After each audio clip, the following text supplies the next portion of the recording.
Why do you think even after the SKARNER rework its play rate was low? Well, the thing about the SKARNER rework is that its play rate was actually pretty high until we kind of like really hard nerfed him, and now it's low, and I'm not really surprised that it's so low given how weak the character is. And so it's kind of a thing where the challenge with SKARNER is he's the classic thing of you release a character, he's strong and pro and high MMR especially, you have to nerf him really hard to get him out, and then when you finally do it, he's left weak, and then you're tasked with buffing him back up again. And so a thing with SKARNER right now that I think makes it hard to tell how popular he'd actually be in the long run. Yes, maybe he's just going to forever be unpopular, but it's hard to tell, and I think one of the reasons it's hard to tell is we nerfed him very hard to the point where he's fairly bad right now, and probably is going to need help over the long run to be viable. It's kind of a thing where it's like sometimes people will look at characters and be like, well, clearly no one likes that character, and they could be right, but sometimes the reason is just like the character isn't viable. Like the character is not a powerful champion that is worth playing compared to any of its competition. And I think SKARNER right now, after the nerfs, has gotten to the point of he's just not viable. And so it's a thing where he probably is going to need some buffs over the long term. A character that I'll use to kind of like show this example of what I'm talking about here actually is SMOLDER, actually. So let's go take a look at SMOLDER really quick. So SMOLDER right now is a very popular champion. SMOLDER came out. He was a 30% pick rate, really popular. And then we had to really hard nerf him because he was very overpowered. And the thing about our nerfs to SMOLDER is they ended up making him legitimately weak. Like the nerfs we did to SMOLDER were effective, but the SMOLDER after the nerfs wasn't powerful. He was legitimately weak. And so then his play rate went very far down. And so you might look at this, and by the way, 5% play rate is really good for most champions, not the best for an AD carry. Turns out AD carries just have really high play rates. And so you might look at SMOLDER and be like, well, yeah, he was only popular because he was OP, and then when you nerfed him, like, no one plays him anymore, and so clearly he sucks. And it's like, well, no, because characters are going to be played significantly less if they're not viable. And so after we nerfed SMOLDER, I think it is arguable that his popularity after the nerfs was not representative of his potential because he was legitimately weak.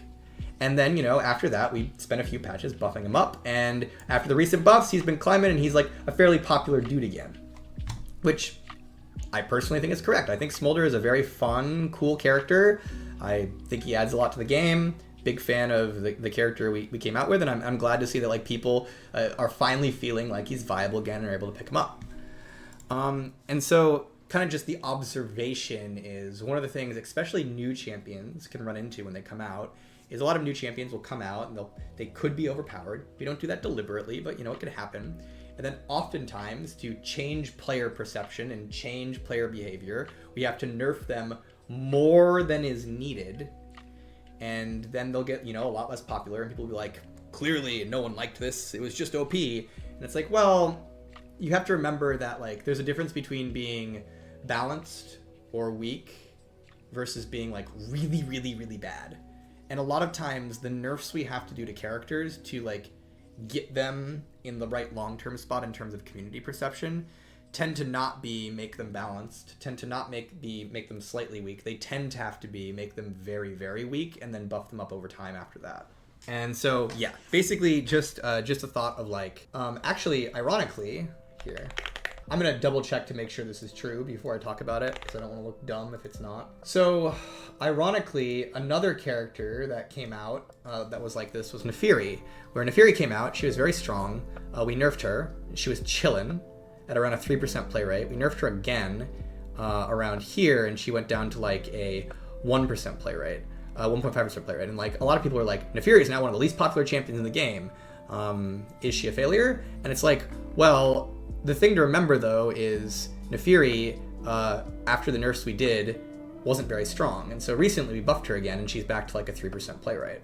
And so the question then is, you know, what is the right power level for a character? And often when characters are like powerful or viable, they're going to be a lot more played. And so nowadays, NAAFIRI has an above average play rate.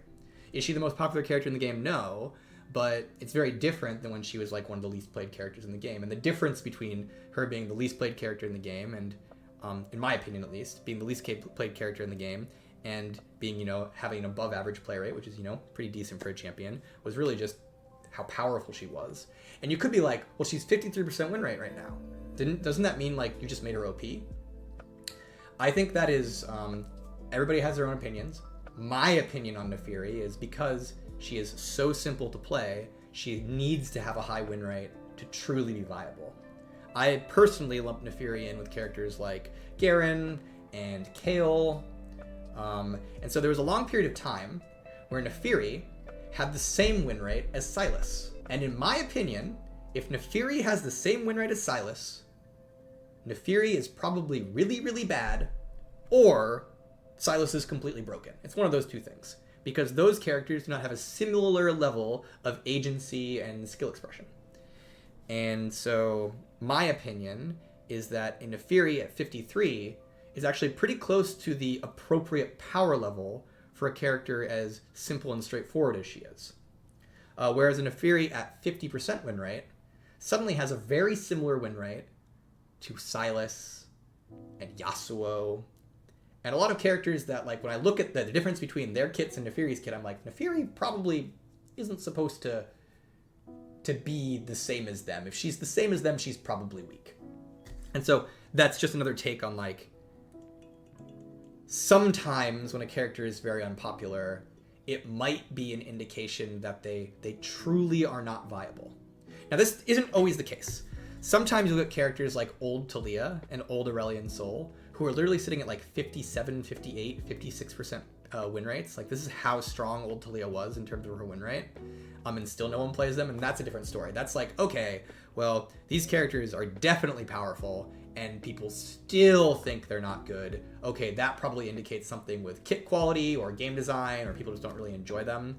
But one thing I just think is always important to look at when you're looking at play rates, especially if a character is like really, really low, is I think the first question you should ask is, are they viable? And a lot of times a character might be low because it just straight up isn't viable. And this is, again, very different from deliberately making a character OP. I am not saying deliberately make a character OP so people play them. It's not what I'm saying. I'm saying, though, that characters need to be viable before they can show their, like, true win rate. And if a character is OP, they will look way more popular than they probably should. And a character if is incredibly weak, they will look way less popular than they probably should. And so there's that sweet spot in the middle that would represent their, like, I'd say, true popularity, as an example. Hey, IOKI, how's it going, dude? Thanks for making Senna playable for one patch. It was amazing. Yeah, Enchanter Senna, probably a little good. Looks like we're nerfing her. I think that is a very reasonable thing to do. My personal opinion on Enchanter Senna is this. I like that Phreak buffed it. I gave her AP ratios because I always intended Enchanter to be an off build that could be fun and cool for her. So overall, I'm a fan of us letting it breathe. I'm a fan of us buffing it. That said, I believe, and I think the Balance team believes as well, that if Enchanter Senna is like the #1 thing you're playing, and it's like the really, really good thing that you should play every game, that's probably a problem. The reason Senna exists is to be an AD carry support.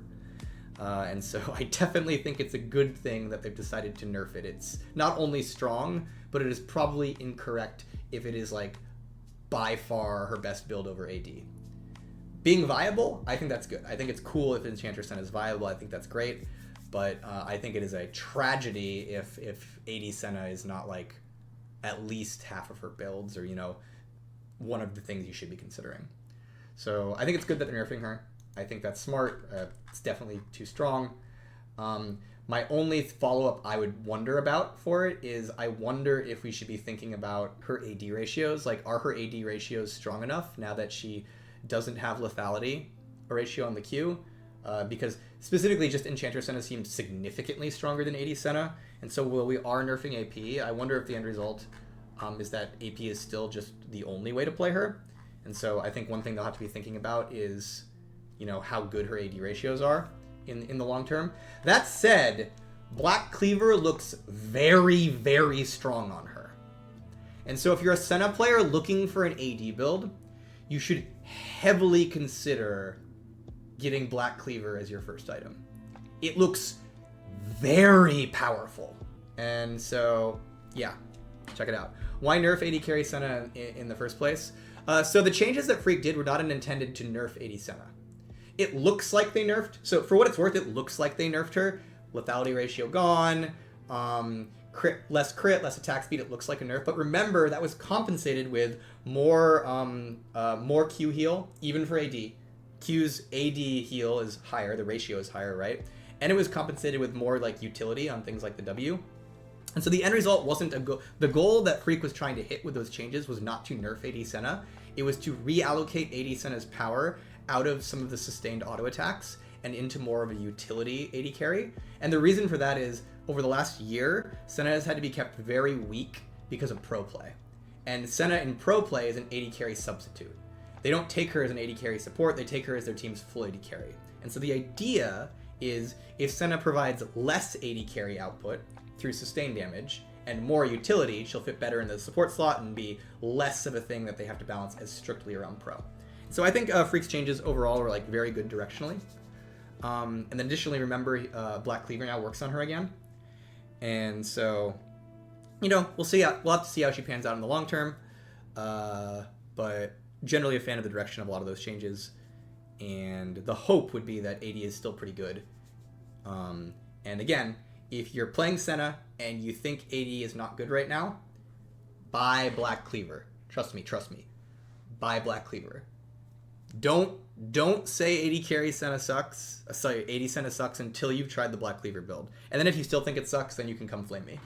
But Black Cleaver is feeling very, very strong on her now that it works on her autos again. Specifically, for those of you who don't know, the big thing is we restored Black Cleaver's ability to apply 2 stacks whenever Senna auto attacks you.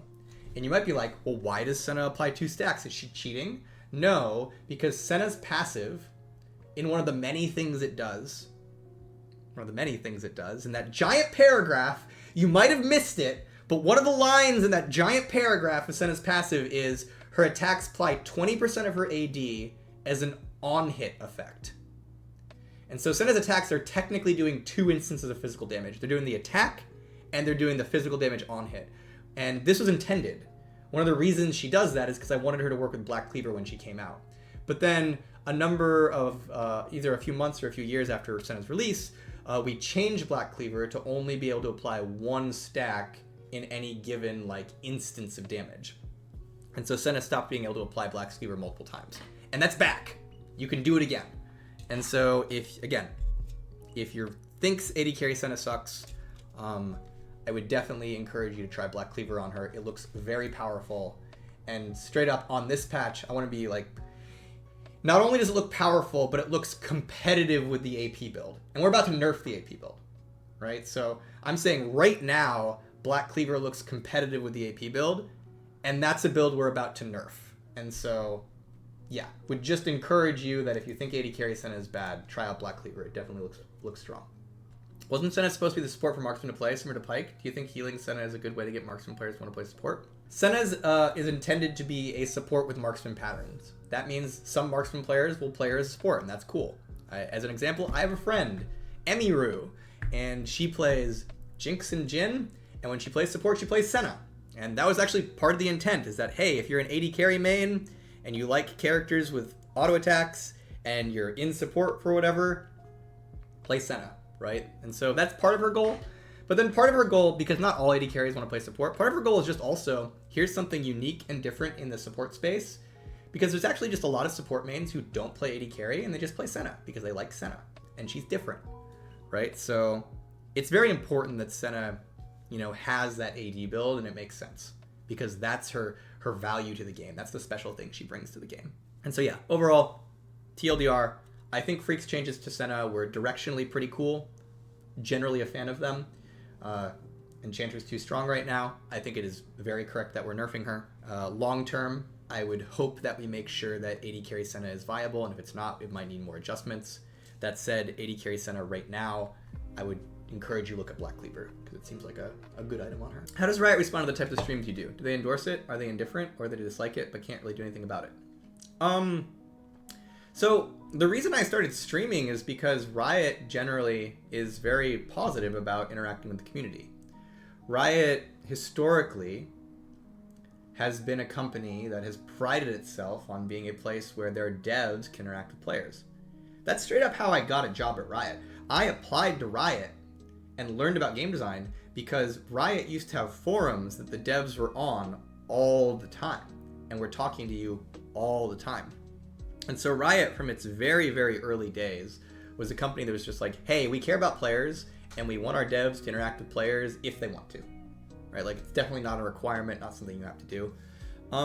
Nowadays, it's not as much focused on that, but Riot has always kind of been a place where it's like, you know, if you're a dev and you want to talk to players, like, you know, as an example, an easy example, there's Mortdog, right? Mortdog is the game director of TFT.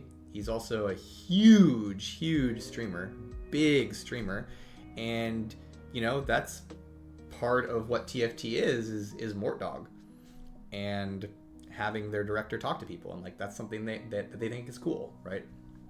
And so I would say that like Riot generally thinks it's cool when their devs interact with players. I think it can get really complicated though when the devs gain a certain amount of like independent visibility, right? Like as an example with my stream, right? Like, you know, I mentioned earlier that like some of my clips get a lot of views, right? And it's like, well, I could easily say things that are not amazing, right? Like there's actually, for a game company, there's a lot of risk that comes with having your devs talk to people. Like there's a reason that most game companies won't let their devs talk to people, and most game companies, if they do have anybody talk to people, it's like people who are very specifically trained and to do PR, right? And that's because in a lot of cases, devs that talk to people can be high risk, low reward. And what I mean by that is, I'll just give you an example of this, and actually just, this is the internet drama cycle. Me coming out on my stream and saying positive things might get some amount of views, right? Me coming out of my stream and saying something completely unhinged and terrible could easily get millions of views. It's kind of the idea that like a lot of devs, if they're just, you know, talking about the game, they're probably not going to be very visible. But the second they say something bad, it's going to explode. And for good reason, right? I'm not saying like it's okay for devs to say things bad, but it's just kind of a thing where it's like, it's really, when a company has their devs able to talk to people, it exposes them to a lot of risk in terms of PR and stuff when, you know, a dev could say something bad, and like that's going to get a lot of traction.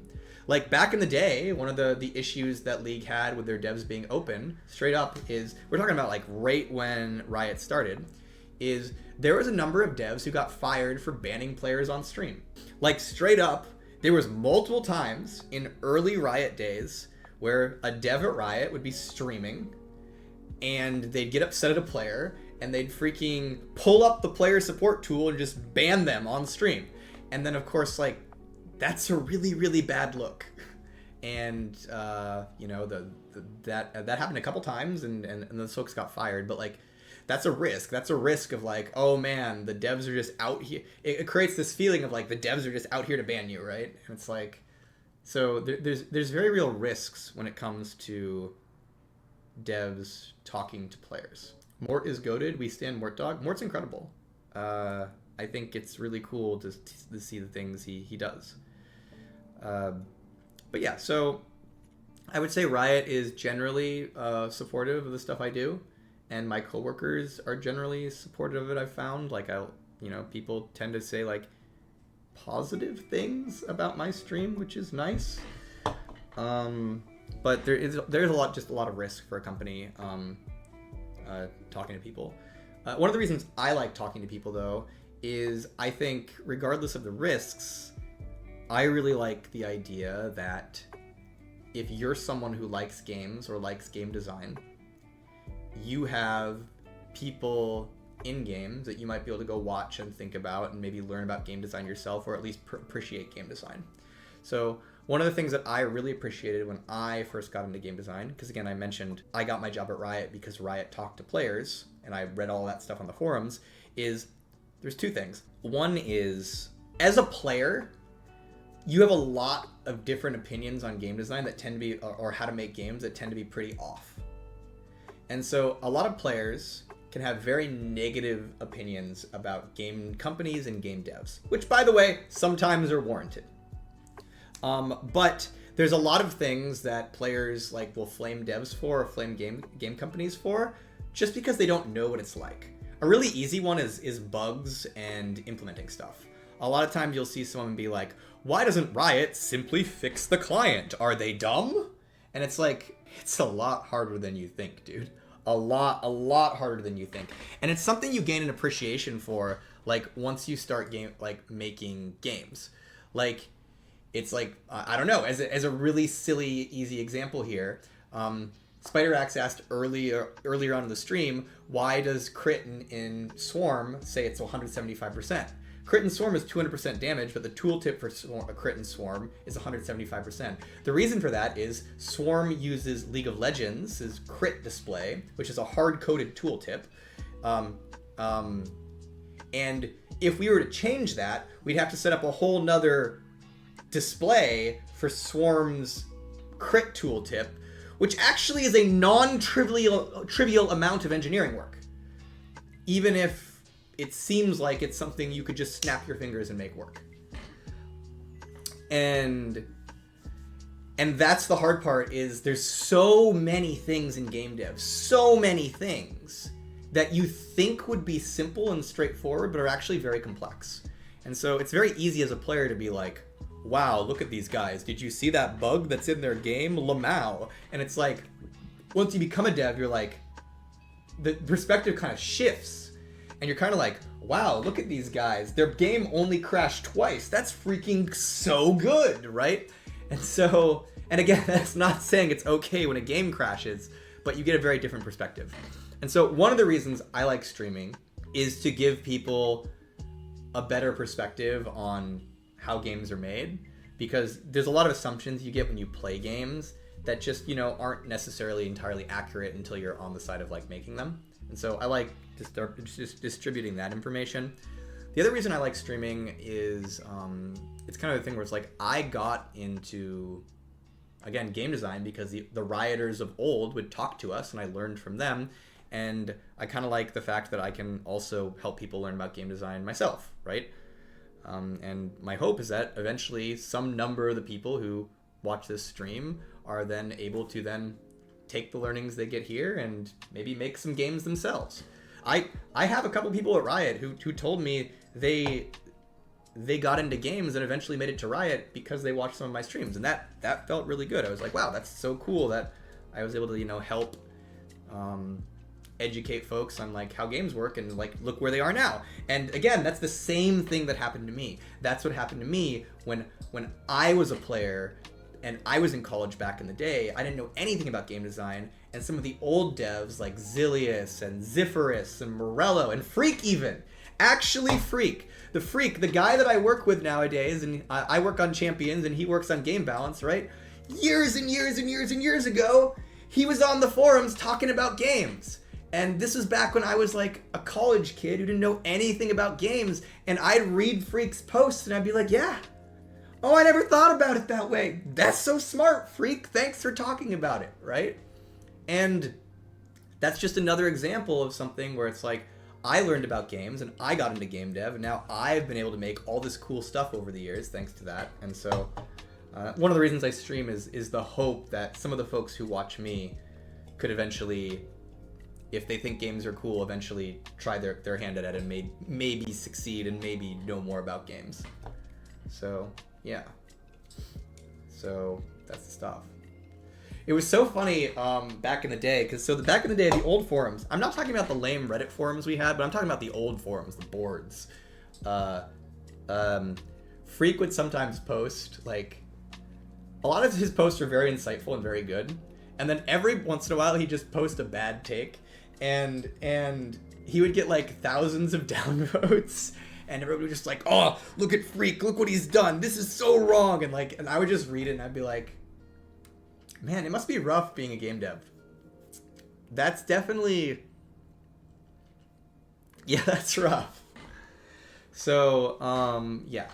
But again, yeah, maybe every once in a while he'd post a bad take, you know, over a decade ago, but for every bad take he posted so many useful and insightful and helpful things, which to me as a college kid was just great for learning how games were made.